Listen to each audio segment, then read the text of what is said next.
Hey, what's up, good people? Mark Holmes here, and as always, I want to say thank you all for watching, commenting, subscribing, and being part of Joe Boo's day job. Without you guys, this literally does not work. Sorry about the noise here, but I've got my Inventables working on overdrive. It's been a learning experience, to say the least.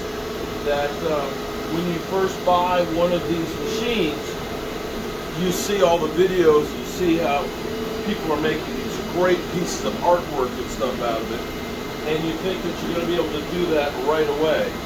Well, unfortunately, there is a learning curve in learning how to do stuff, and this is where we are now. It's been 10 months that I've had the Inventables. Now, there's the software issues, of course, figuring out which software.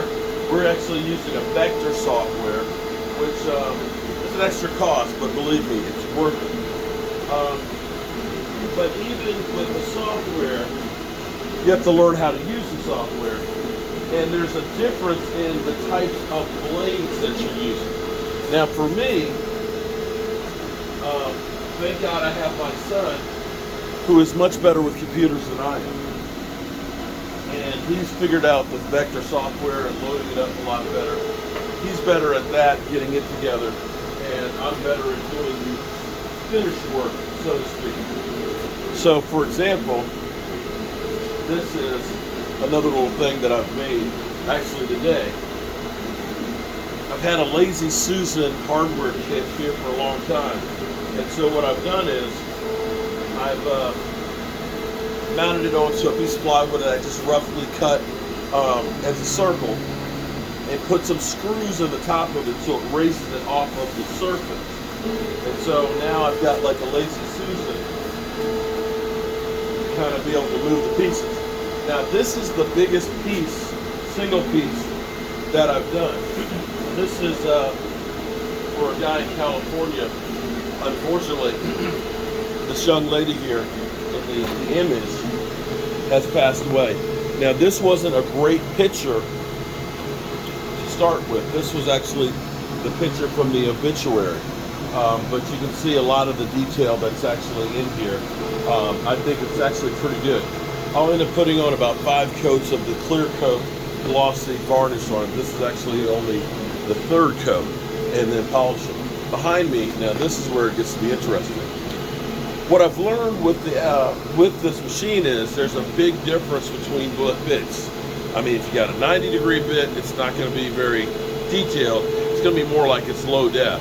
And you can go all the way down to, we have a 15-degree bit.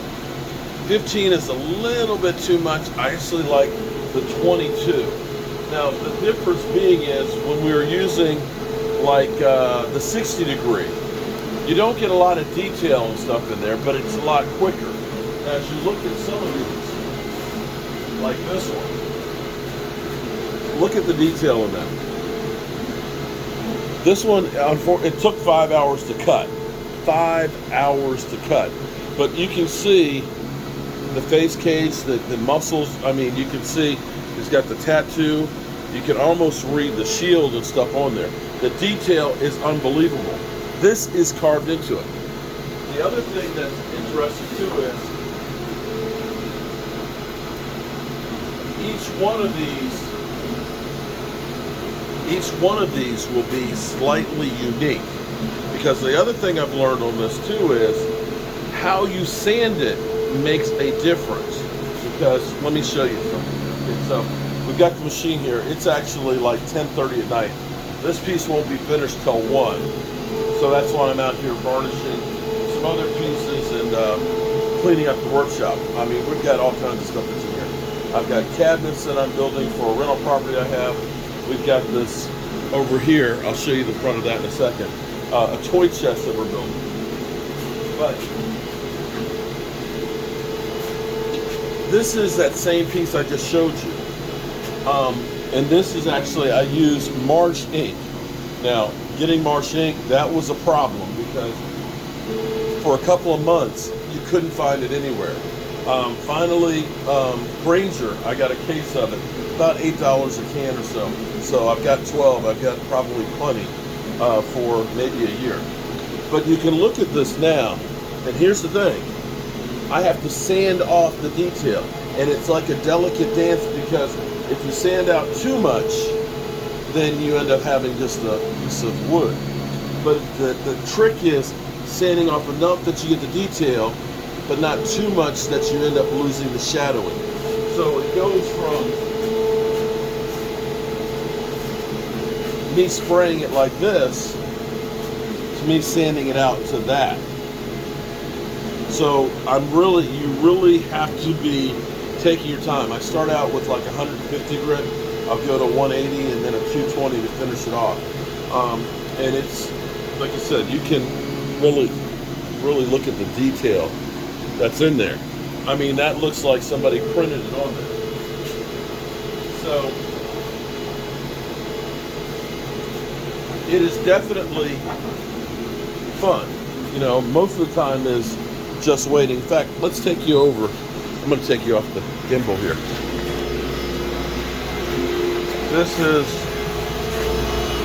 one that's in the works of being cut. And you can see all of this has to be actually cleaned out of it to get all the detail. So this has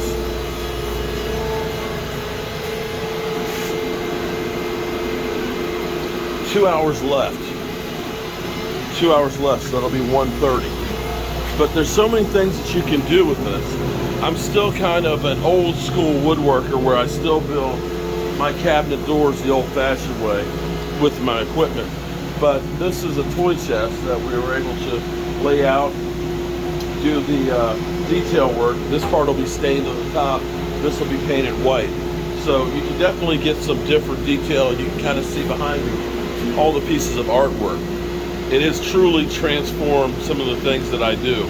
I could never, ever think about doing anything like this without the Inventables. And I'm glad the way that I built this. This is a small workshop. This is only like 22 by 22. To have a footprint as big as that is, when I first started thinking about it, I was like, there's no way it's gonna fit in here.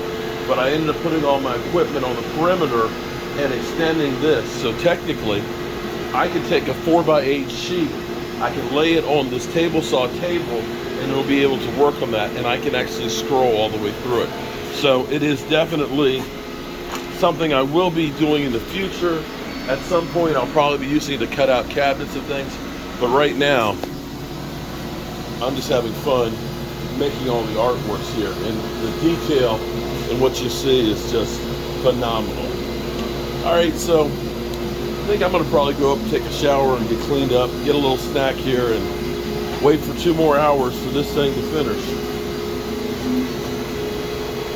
1 hour and 59 minutes. And I'll be back.